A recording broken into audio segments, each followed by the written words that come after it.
विचार भी जाना चाहिए, बाबा साहब की कोटेशन जानी चाहिए। ये तो चलता रहेगा, हम नाचते रहे आरक्षण चला गया, हम गाते रहे नौकरी चली गई, ये मकान बना लिए प्लास्टर नहीं कर पाएंगे, और यही हाल रही तो बाबा साहब क्या कह सकते थे। सबसे पहले आज इस मंच पर तमाम जो अतिथि के रूप में हमारे मेहमान हैं और मंच के सामने जो लोग बाबा साहब डॉक्टर बी आर अम्बेडकर की 131वीं जयंती को मनाने के उपलक्ष्य में यहाँ जो लोग इकट्ठा हुए हैं, मेरा सभी को क्रांतिकारी जय भीम, नमो बुद्धाय, जय मूल निवासी। आप लोग बहुत अच्छा सुन रहे हैं। इधर जो लोग बात कर रहे हैं वो बात ना करें, मैं 2-3 मिनट रखूंगा अपनी बात, 2-3 मिनट बस मुझे सुन ले। बहुत सारी बातें हुई अभी हमारे पूर्व में, जो वक्ता बोल करके गए, जो इधर बैठे थे, जिन्होंने भाई साहब जो बड़े, जिनके आधे सफेद बाल हैं आधे काले हैं, बहुत अच्छी बात उनकी थी, मैं बहुत बहुत धन्यवाद देता हूं सर। ऐसी बातें बहुत कम सुनने को मिलती हैं आजकल। अभी सीमा समृद्धि कुशवाहा को यहाँ पहुंचना है, राजकुमार जी को सुनना है, लक्ष्मण यादव आ रहे हैं हमारे साथी, देश भर में आजकल बड़े फेमस हैं। 2022 में अगर सबसे ज्यादा कुछ फेमस हुआ है कोरोना के बाद में तो लक्ष्मण यादव फेमस हुए हैं।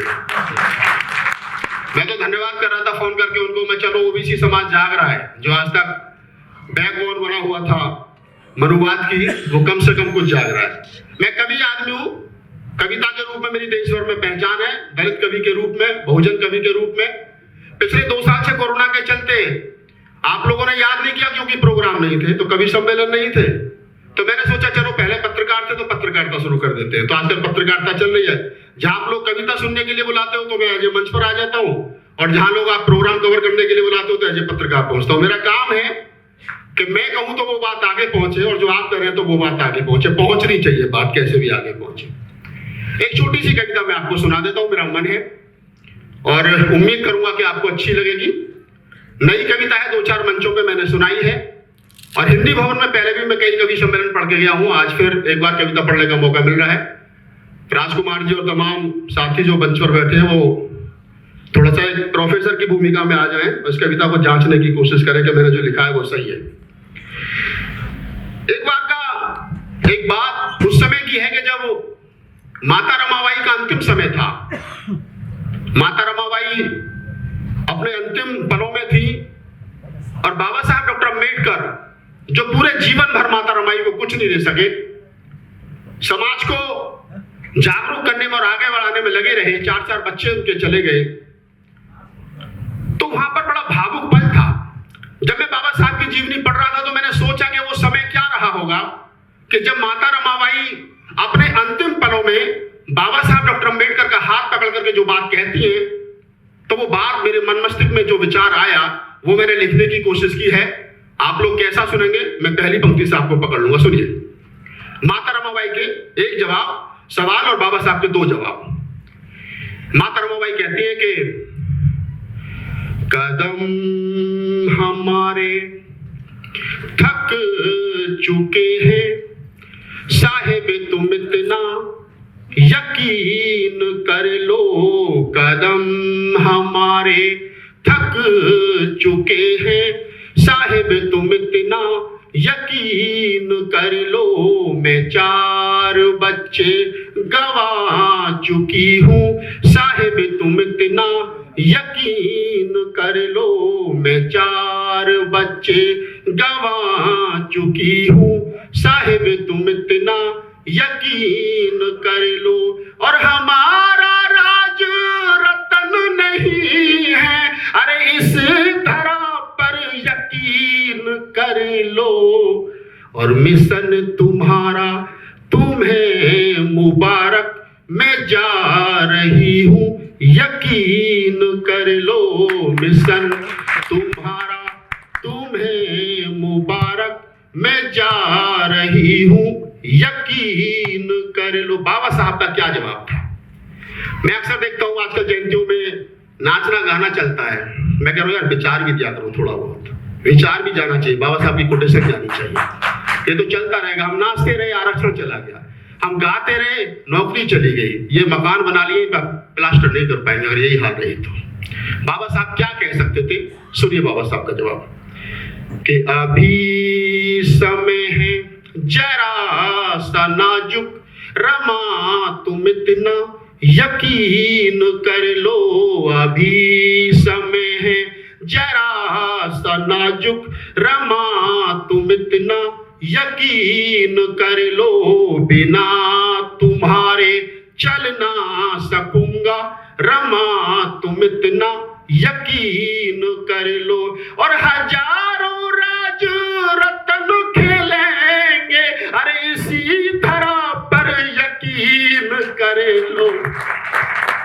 कि हजारों राज रत्न खेलेंगे, अरे इसी धरा पर यकीन कर लो। और ये दुनिया तुमको नमन करेगी, मैं बोलता हूँ यकीन कर लो। ये दुनिया तुमको नमन करेगी, मैं बोलता हूँ यकीन कर लो। और 4 मिसरे सुने इसी तेवर में कि माता रमाबाई ने कहा कि आपका मिशन क्या है, तो बाबा साहब ने बताने की कोशिश की कि मिशन क्या है। सुनिए कि मिशन हमारा, मैं परसों पंत हॉस्पिटल में कविता पढ़ रहा था, नर्सों ने बुलाया था।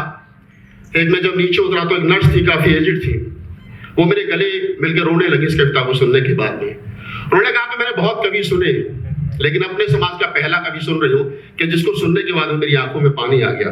मैंने कहा बाबा साहब का जब जीवन पढ़ोगे ना, कविता तो छोड़ दिया, बिना रोए रह नहीं सकते, क्योंकि बाबा साहब का मिशन ही ऐसा है, बाबा साहब की बात ऐसी है। बाबा साहब का मिशन किया था।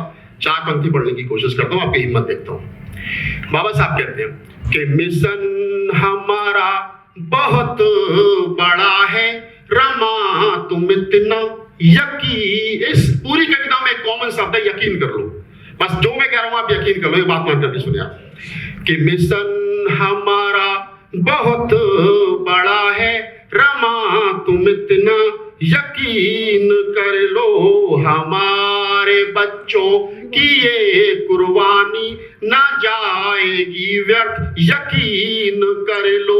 और हजारों वर्षों की ये गुलामी, अरे टूटेगी एक दिन, यकीन कर लो। कि हजारों वर्षों की ये गुलामी, अरे टूटेगी एक दिन, यकीन कर लो। और हमारे बच्चे बनेंगे राजा, मैं बोलता हूँ यकीन कर लो। हमारे बच्चे बनेंगे राजा, मैं बोलता हूँ यकीन कर लो। बहुत सुंदर तरीके से आपने सुना। मेरा गला भी साथ नहीं दे रहा, बैक टू बैक प्रोग्राम है, माइक भी उतना अच्छा नहीं है। और मैं धन्यवाद देता हूँ आपको एक शेर के साथ के ना झूठे रिश्ते रखते हैं, गाजियाबाद वालों, ना झूठे रिश्ते रखते हैं। आप जयंती मनाओ, बहुत अच्छी बात है, मनानी चाहिए, लेकिन समाज का कीमती पैसा इस बात में खर्च करो कि ऐसी विचार गोष्ठी हो जहां से कुछ अच्छी चीज निकल करके जाए, जहां से कुछ अच्छी बात लेकर के जाए।